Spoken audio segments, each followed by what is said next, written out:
So moving from casts, we're going to go into crystals. And this is the last thing that we're going to look at here. And crystals are generally formed in two different situations when there's acidic urine and alkaline urine. And some crystals form in one type of urine and some crystals form in another and some form in both. One of the important things to note is that all the abnormal pathologic crystals form in acidic urine. So when you see the crystals that form in alkaline urine, that's normal. It's okay to see them. You'll report it, but it probably doesn't mean anything. But if you see some crystals, and I'll highlight them for you, in acidic urine, it could mean that there is an issue going on here. So the crystals that you will commonly see in acidic urine that are actually not usually problems are uric acid crystals and calcium oxalate. These are generally not, they don't always indicate a big time issue, but they can, and we'll talk about that. And then the ones you'll find in alkaline urine is, again, calcium oxalate. That's one of those crystals that can actually form in either way, acid or alkaline. Calcium phosphate, triple phosphate, ammonium biurate, and calcium carbonate. Those are alkaline crystals that form in alkaline urines, and they are normal. If you see them, it's normal. It's okay. However, you do have these 4 crystals that form in acid urine, and they are abnormal and absolutely indicate that something's going on. Those are cholesterol crystals, cysteine crystals, tyrosine crystals, and leucine crystals. Now, one of the things to note about crystals in urine is that they tend to form when urine has been refrigerated or if it's very, very saturated. So if you were to not analyze a specimen quickly, if you refrigerate it for a while, it might be very, very full of crystals that weren't there when the specimen was collected. So it's important to note how the specimen was handled prior to looking for these things. If you see a lot of them and it's been refrigerated, chances are that this patient doesn't have an issue with this crystal. It's probably just because it's been in the refrigerator because it's been cold. Also, as I said, what happens is you have those solutes that precipitate out, and that causes these crystal formations. And sometimes you just have concentrated urine. If someone's dehydrated, they have a high level of calcium oxalate, they end up putting calcium oxalate crystals in their urine. It doesn't mean they have a kidney stone, it just means they're a little dehydrated. So keep that in mind as you're looking at crystals. If you see them, it doesn't always mean something bad is going on or something is happening, but it could be. So keep that in mind. So we're going to start with the uric acid crystals, which again form in acid urine. And the tricky part of uric acid crystals is they have tons of different shapes. You can see here you have some that are sort of rectangular, some that look like little throwing stars, some that are sort of diamond-like, amorphous. They don't have a particular shape. Generally, they're a little yellow-brown. And one of the things you can do is you can put them under polarized light, and they're very refractile, so they'll form all sorts of pretty colors. So that's something that you could look at to figure out if you're really looking at a uric acid crystal. Put it under polarized light and say, okay, it does polarize. That must mean, it could potentially be uric acid. Generally, you'll see uric acid crystals in patients who have high levels of purines or nucleic acids in their urine. People who are leukemic and are getting chemotherapy, this oftentimes is seen in the urine, and sometimes people who have gout, which is an increase in uric acid, you can see this in the urine. However, most times what happens is the uric acid deposits in other places in the body, in the joints of the body, causing issues with those joints. But it's possible. But sometimes there's an issue here. Report it if you see it. Not always, though. Doesn't always mean that there's something going on. Calcium oxalate crystals are pretty easy to identify because they look like envelopes. Some people say they look like envelopes, you can kind of see here. Or they look like diamonds. They are, in fact, if you took 2 4-sided pyramids and you stuck them together at the bottom, that's what they would be. They're octahedrons. And so they're generally pretty easy to identify if you see them. If you see this form, however, this is the dihydrate form here. This form is the monohydrate form, and you don't need to identify this, but I wanted you to know it. For our purposes, I want you to know what this looks like. If I showed you a slide of this, I want you to say, oh, that's calcium oxalate. But I wanted to show you this because this is common. This is the monohydrate form, and this is common in antifreeze poisoning. If somebody were to have antifreeze in their system, this would form and you would see a lot of it in the kidneys, forming in the kidneys and then passed out in the urine. So something to keep your eyes open for because it's very important. Anyway, back to the dihydrate crystals. There are times people who form renal calculi or kidney stones may excrete calcium oxalate crystals. So if someone is coming in complaining of back pain and your pain upon urination and you get their urine sample and there's a lot of these, that's probably a sign that they do have renal calculi, and it's most likely caused by this calcium oxalate crystal formation. And some people are more prone to it than others. Calcium oxalate tends to be one of those chemicals that does form kidney stones pretty frequently. So it can also be a result of eating certain foods, but doesn't always mean clinical significance. Something to keep your eye out for, that envelope or diamond-shaped crystal. Now moving into the alkaline crystals, we have calcium phosphate crystals, which are sort of irregular shaped, but irregular, if that makes sense. You know, they have lots of little spindles that stick out from this central body. You can kind of see that here, and here. They form, this is known as a rosette. So this sort of shape, we'll see that word a couple times, rosette. And they can also make plates. I mean, you'll see these plates here that might not always be rosetted, but oftentimes they are. This is a normal urine constituent. So calcium phosphate crystals.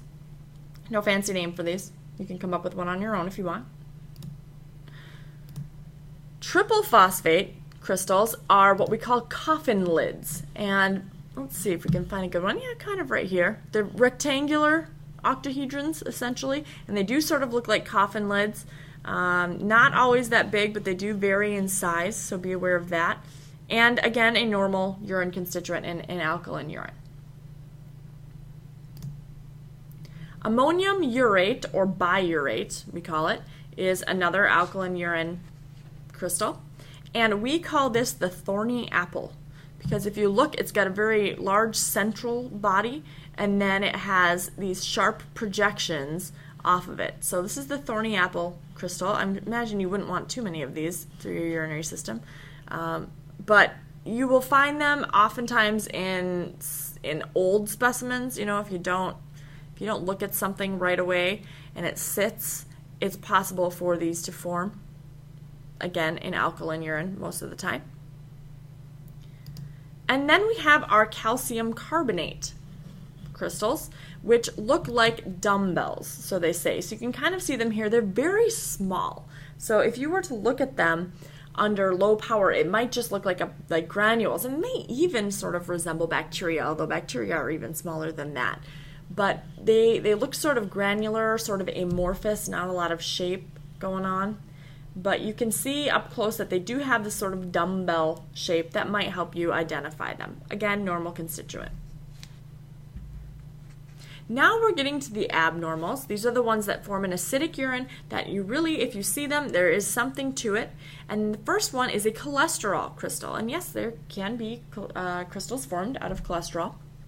And they form a very unique shape. It's very like plated. You know, it has a lot of different plates that sort of stack on top of each other, almost looks geological in sorts.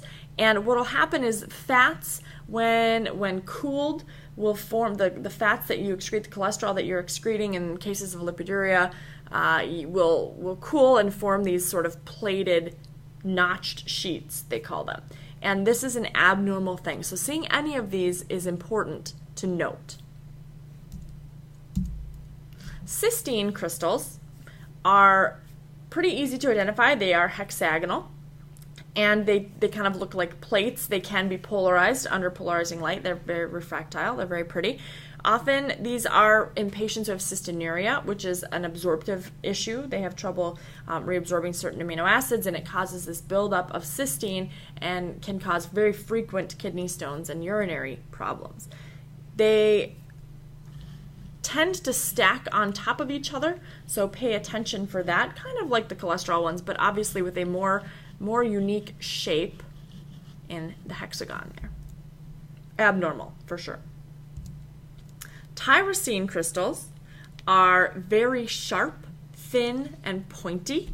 So you can see them in this picture here, kind of jutting out all over the place. And down here, again, we have that rosette formation that we saw before.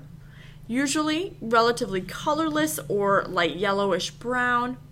And you will see these in severe liver failure. So these are a sign that the liver is not filtering correctly and it's passing things through to the kidneys, and the kidneys are concentrating them, and we're getting these crystals forming. So it's very important to note these when seen. Oftentimes people have amino acid metabolism disorders, and you will also see this tyrosine crystal in the urine, but very sharp and pointy, as you can tell.